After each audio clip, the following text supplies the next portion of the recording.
since I have people out there, I can actually ask the question I wanted to ask today. How many of you were given a different name or an additional name at your baptism? Did anybody have that happen? Ron did? Okay. Ron, was that because your family does that? In tradition? They give you another name, like a baptismal name, right?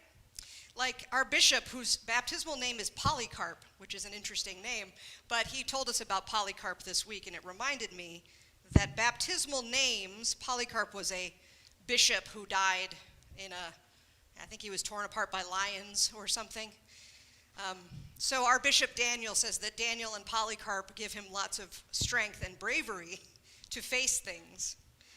But we are given baptismal names, some of us, and some of us not. Some of us are given names at our birth that have certain meanings. And they have meanings because they are related to people in our family or important saints. I've also heard of a Catholic family I know of who named every daughter Mary. Every daughter. There were like 5 of them.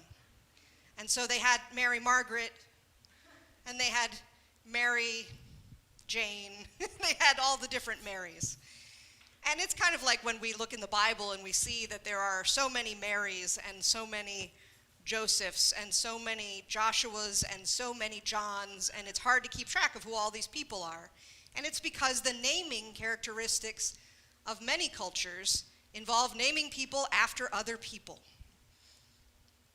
And that is not true of Abraham and Sarai. Of course, they're a different naming convention.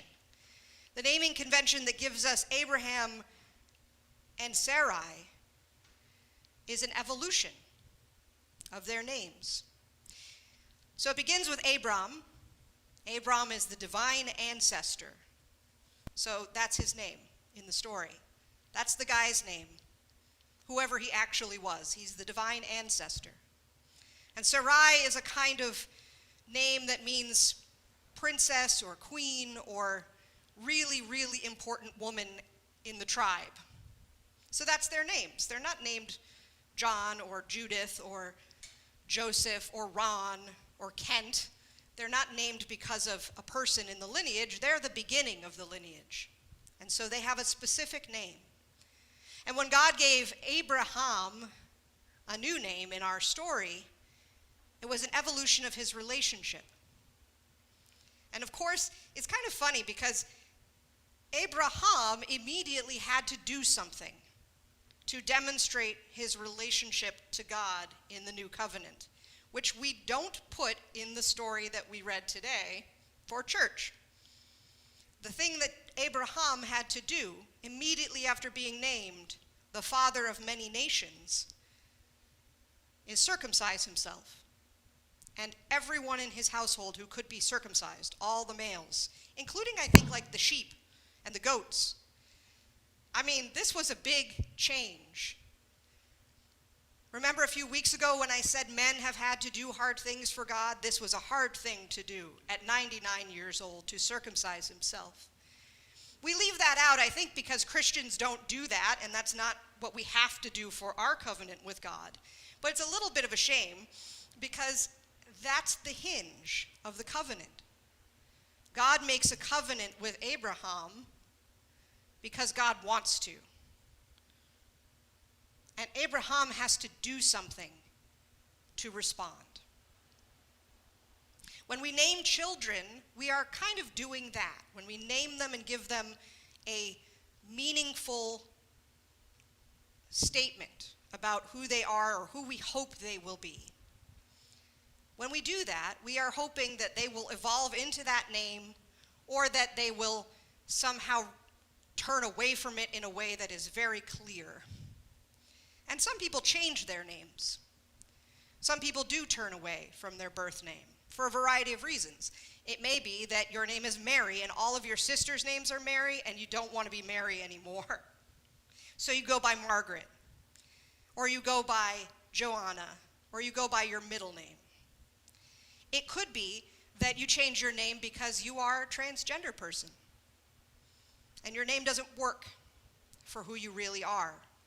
But who they thought you were when you were born, it worked for. So that happens. So people do change their own names, and people suppress parts of their names as they grow into their identity. When I was 8 years old, I was in Europe with my family, and we were talking about names and who we were. And these were cousins that I didn't really know that well in Switzerland. And so we were all getting to know each other. And one of my cousins, who's maybe 10 years older than I am, so he probably was a teenager, and he asked me a teenager-like question. Why is your name spelled with a C?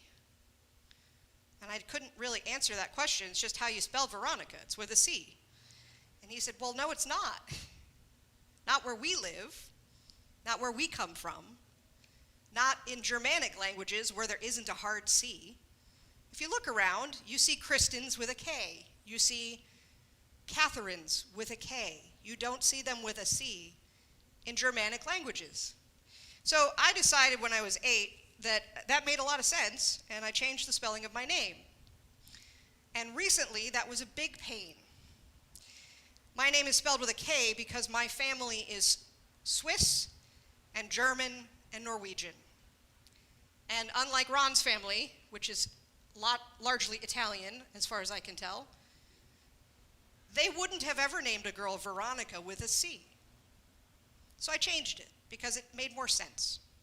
But then recently, when I went to get my real ID card at the driver's license place, they wouldn't let me do it because I never changed my social security card. So my social security card and my birth certificate have Veronika with a C, and they wouldn't believe I was the same person.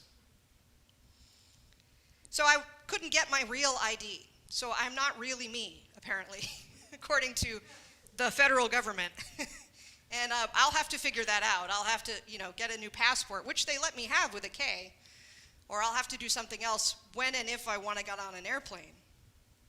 But I had to think about that. Like, do I want to spend a lot of time and money changing my name so that it more closely reflects who I have become over the last 32 years? Or do I just want to go back to with a C and not worry about it? So my driver's license in Pennsylvania has a C on it, I think. I'm not even really sure. The point of all that is that it doesn't actually make that much difference to who I am. Whether you spell my name with a C or spell it with a K, my emails might not get where they're supposed to go, but I'm still the same person. Abraham did not become a totally different person when God changed his name. Abraham became more of who God was calling him to be. So let's talk about another name, the name that Jesus calls Peter. It's also not really a name. Satan, or Satan. Not really a name. A word from the Hebrew for a spirit that opposes God.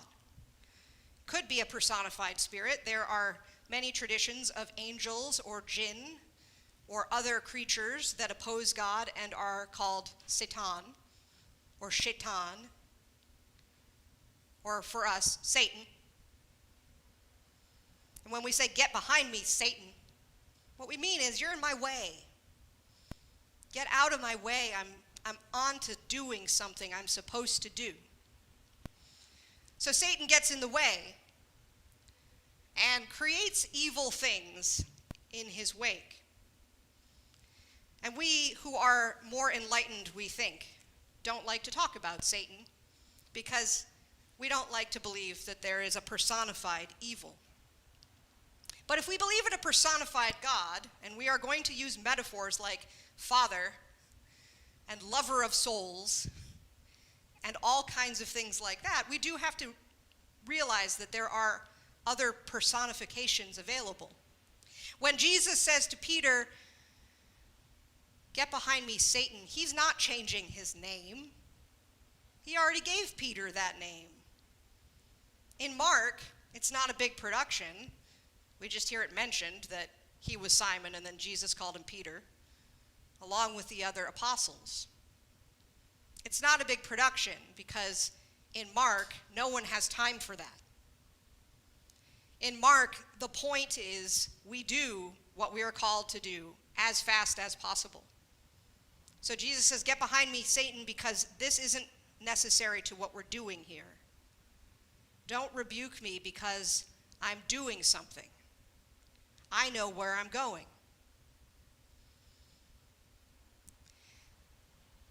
And Peter does get out of the way, and Jesus finishes telling people what he's about to do, what is about to happen, that he is going to be rejected by each category of the religious authorities, that he is going to be killed, and that he is going to rise again after 3 days. And of course, no one wants to hear that, and they miss the resurrection, because I'm sure they focused on the suffering and the dying. Because we humans like to focus on the suffering and the dying. And I think sometimes when we talk about take up your cross and follow me, that's where we miss the resurrection. The cross is the center of our faith. But it's the thing in the way also. It's the horrible thing in the way of God reconciling with us and us reconciling with God. The shape of the cross shows us something about that. It goes up like we're going toward God, like Abram got close to God, who he believed was up there. It comes down because God came down to us. And it goes in these horizontal directions because it's about embracing the whole world. It's about reconciliation with God. It's about reconciliation with everyone. And that intersection is the thing in the way. The resurrection has to come, or the cross will always be in the way. The violence, the sin, the many things that we have that keep us from God, the ways that we cannot actually get close enough to God in the covenant, would be stuck if the resurrection didn't happen.